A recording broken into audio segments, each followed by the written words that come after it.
Hey, today is how to seal your bathrooms. So watch this, guys. So on the other video I was telling you a little bit, but all you need to do, kind of where your shower, most bathtubs are like 5 foot long.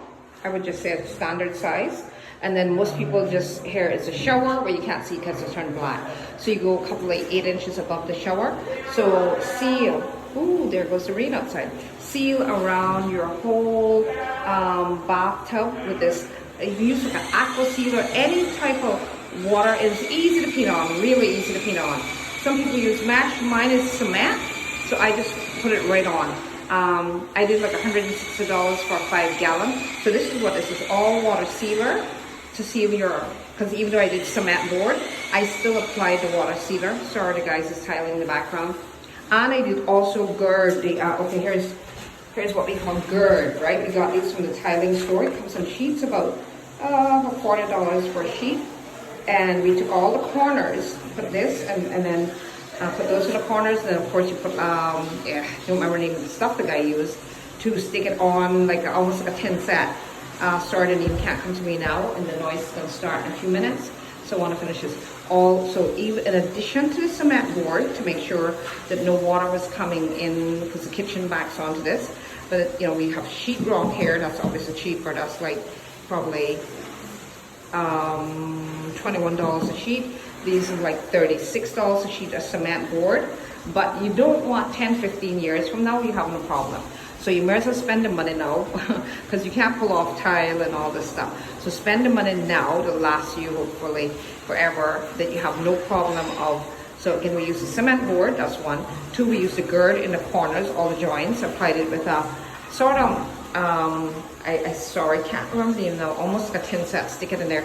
And we painted all the walls in here, all the corners nicely, 5 foot length, like length of where the bath, like a bathtub will go, even though it's a stand-up shower. And about that's about 8 foot tall. All right, so that's one way to make sure your tub is your shower area is nice and sealed off from water properly. Because what you don't want is your 2x4 stud frames in the back, or metal, whichever one you use. You don't want them rusting 10 years from now, 15 years from now. So you might as well do it. Because on the back of the wall, this is the bit on the back of the wall is sheetrock, right? All right, and this rest of this wall is cement here, sheetrock, because this is part of the exterior wall. But here in this room, we did all framing to divide the kitchen from the kitchen from the bedroom, bath, and from the kitchen. So we did those in most of the interior walls, all wood frame, 2x4, and in the middle here we did 2x6s in the middle here.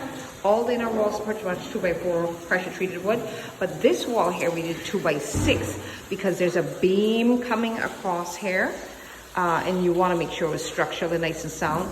So all in here we made this framing, this stud wall we made all 2x6s. All right, again, because the beam goes up here in the roof as part of the roof. So again, you want 2x6s to support them. So there you have it. You don't want, you want to, recapping, you want to waterproof as much as you can your wall, shower wall, so that no moisture is coming on the back on your 2x4 or stud frame or your sheetrock. Thank you. Gotta turn off now because the guys are working in the background.